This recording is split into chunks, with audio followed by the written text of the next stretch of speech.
మీరు ఇక్కడ కూర్చున్నారు, నేను లోపల నుంచి ఐస్ తీసుకొని వచ్చి మీకు ఇచ్చాను, మీరు ఇక్కడ నేను వచ్చాను కూడా మీ దగ్గరికి వచ్చి ఆర్ యూ ఆల్ రైట్ బాగానే ఉన్నారా అంటే ఓకే అన్నట్టు మీరు ఒక ఇట్లా ఉన్నారు, అయిపోయింది అక్కడ.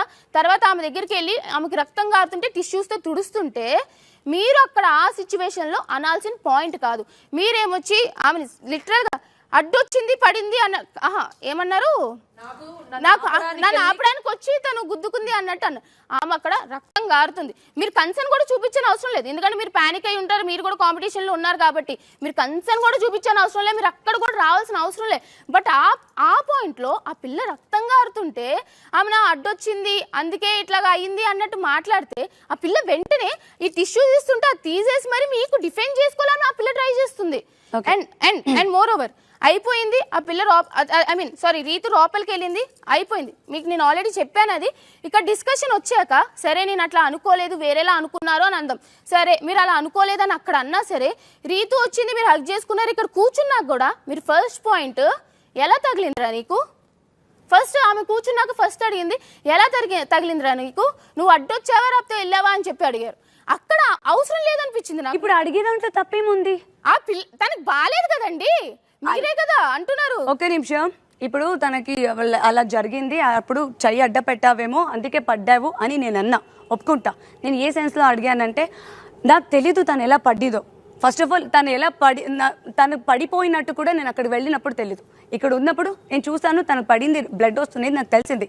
ఎలా పడి ఉంటుంది, ఓకే నన్ను ఆపడానికి వచ్చి ఏమైనా తగిలిందా అనే సెన్స్లో తప్ప ఓకే ప్లీజ్ నేను మాట్లాడలేదు, ఆ సెన్స్లో చెప్పానే తప్ప ఏదో లైక్ నువ్వు నన్ను ఆపడానికి వచ్చి నీకు తగిలిందా అనే సెన్స్లో నేను చెప్పలేదు. దాని తర్వాత తను లోపలికి వెళ్ళింది, లోపలికి వెళ్ళి వచ్చాక కూడా నేను ఫస్ట్ సారీ చెప్పా. దాని తర్వాత మనోళ్ళు చెప్పారు వద్దు ఇప్పుడు ఆ టాపిక్ వద్దు అంటే నేను వదిలేసిన తర్వాత తను అందరితో మాట్లాడాక తను కూర్చున్నాక అడిగా ఎట్లా తగిలింది, నువ్వు ఎట్లా పడ్డావు, అందులో తప్పేముంది. ఆ పిల్లకి ఇంకా స్టిచ్ కూడా అవ్వలేదు అక్కడ కూడా. అంటే మీరు మీ పాయింట్ ఏదో ప్రూవ్ ఇప్పుడు ఎలా పడ్డావు దాంట్లో తప్పేముంది, మీరు ఏమన్నారు, ఎలా పడ్డావంటే అవును తప్పుంది. నేను ఇక్కడ బ్లడ్ వస్తుంది, బ్లడ్ కారుతుంది, అది తుడుచుకుంటున్నా, నాకేమవుతుంది అని దాంట్లో ఉన్నా. నువ్వు అక్కడ కూర్చున్నావు, గేమ్ అయిపోయింది, వచ్చేసావు, నువ్వు అక్కడ కూర్చున్నావు, నాకు చేయబట్టింది పడిపోయి ఉంటది అని అన్నావు. నాకు నన్ను ఆపడానికి ట్రై చేసి పడి ఉంటది అని అన్నావు. నాకు అది ఎంత ఇరిటేటివ్ గా ఉంటది అంటే, నాకు ఇక్కడ దెబ్బ తగిలింది, నా బాధలో నేను ఉన్నా, నువ్వు ఉంటే పక్క నుండి చచ్చిన పాముని ఇంకా చంపుదామన్న రేంజ్ లో నువ్వు ఆపడానికి ట్రై చేసి పడింది అనుకుంటా అనే వరకు నేను నిజంగానే హర్ట్ అయ్యా. ఓకే ఫైన్, అక్కడ కూడా నేను చెప్పాను నేను నిన్ను ఆపడానికి ట్రై చేయలేదు అని చెప్పాను. దాని తర్వాత వెళ్ళాను, వచ్చిన తర్వాత కూడా నాకు వచ్చిన తర్వాత నేను ఇమాన్యుయల్ దగ్గరికి వెళ్ళాను, ఆ తర్వాత వచ్చాను. అయిపోయిన తర్వాత కూడా నువ్వు మాట్లాడింది నాకు నిజంగా అలానే అనిపించింది. నువ్వు సారీ చెప్పినప్పుడు కూడా నేను ఇట్స్ ఓకే అని అన్నాను తప్ప నేను రిసీవ్ చేసుకున్నాను, నాకు అర్థమైంది, నువ్వు చెప్పిందంతా నాకు అర్థమైంది అని మాత్రం నేను మాట్లాడలేదు. అదొక పాయింట్. అండ్ ఇంకొక పాయింట్ నేను ఒకటి అడుగుతాను. ఇందాక కిచెన్ లో అక్కడ మీ వాళ్ళే చెప్పారు అని చెప్పారు కదా, నేను అక్కడ ప్యాన్ పెట్టిపోయింది, అక్కడ ప్యాన్ పెట్టిపోయాను కదా, ఆ ప్యాన్ పెట్టిపోయింది మీ వాళ్ళే చెప్పారు అని చెప్పారు. అండ్ ఇంకో అది నాకు అంటే నేను అది చేసేటప్పుడు కూడా నాకు ఎందుకో తనుజ ఎప్పుడు నేను ఇది ఒక్కటే పాయింట్ చెప్తున్నాను నేను ఏంటనంటే, నువ్వు లోపల ఒకటి పెట్టుకొని బయట పక్కా నువ్వు చెప్పాలనుకున్నది ఎగ్జాక్ట్ గా నీకేం చెప్పాలో అది చెప్పు. నువ్వు లోపల ఒకటి పెట్టుకుంటావు, బయటకు పోర్ట్రేట్ చేసే విధానం ఇంకో.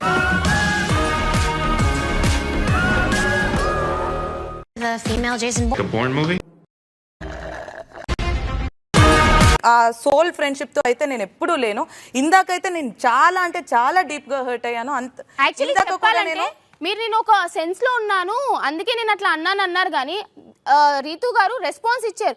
అట్లే ఏంటి నేను అలా రాలేదు అంటే మళ్ళీ మీరు దానికి ఆన్సర్ ఇచ్చారు, దానికి ఆన్సర్ ఇస్తూ మాట్లాడారు. అక్కడ 2 times అన్నారు, ఆవిడకి ఆన్సర్ కూడా ఇచ్చారు మీరు. So this is not at all right. అంటే మీరు కన్సర్న్ చూపించిన అవసరం, ఎందుకంటే మీరు ఆ పాయింట్ లో ఉన్నారు కాబట్టి. బట్ ఆ టైంలో ఆ సిచ్యువేషన్ లో మీరు అది మాట్లాడాల్సింది కాదు. మీరేదో ప్రూవ్ చేసుకోవడానికి నాకు అడ్డు వచ్చింది పడిపోయింది, మిమ్మల్ని ఎవరు అనలేదు యాక్చువల్లీ చెప్పాలంటే. మీరు ఆ టైంలో చెప్పాలి అంటే నేను అడ్డు రాలేదు, నేనేం చేయలేదు అక్కడ అంటే అక్కడ నాది ఏం తప్పు లేదు అని చెప్పడానికి అక్కడ పాయింట్ రేస్ చేశారు అని అనిపించింది.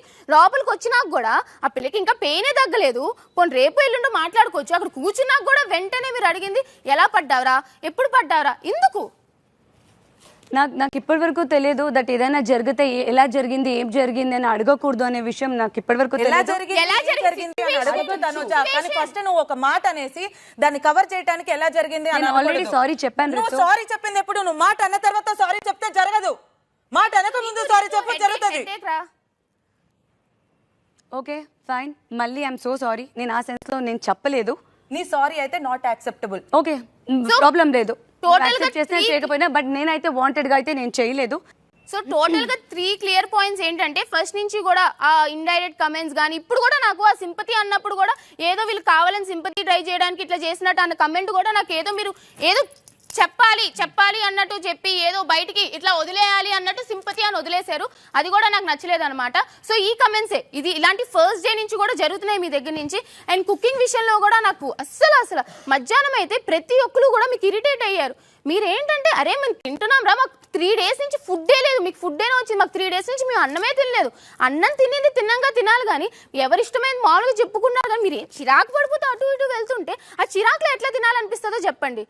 అండ్ థర్డ్ పాయింట్, ఈ రితు గారిది ఏదైతే అయ్యిందో అది అస్సలు నచ్చలేదు నాకు. Okay, these are my 3 points. Okay, అది మా point. Go ahead. Thank you. ఐ గ్లాస్ కింద పెట్టు. జాగ్రత్త కాల్.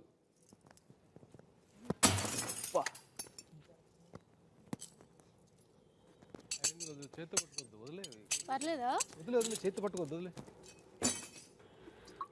అక్కడ శ్రీజ. సారీ బిగ్ బాస్ అయిపోయింది. బిగ్ బాస్ థ్యాంక్ యూ బర్నీ గారు, థ్యాంక్ యూ సో మచ్. నన్ను సేవ్ చేసినందుకు I'm really thankful. At the same time nominate చేసిన వాళ్ళు ఐ నో ఐ పాయింట్స్ ఉన్నాయి, బట్ నాకు నామినేట్ చేసే వాళ్ళు నామినేట్ చేయకుండా మా ఓన్ పాయింట్స్తో నామినేట్ చేయాలని చేశాను అంతే తప్ప మీ పాయింట్స్ నాకు ఎగ్రీ కాదని కాదు. అందుకే మీ పాయింట్కి యాడ్ చేసి నేను వేరే వాళ్ళని నామినేట్ చేశాను. Thank you so much.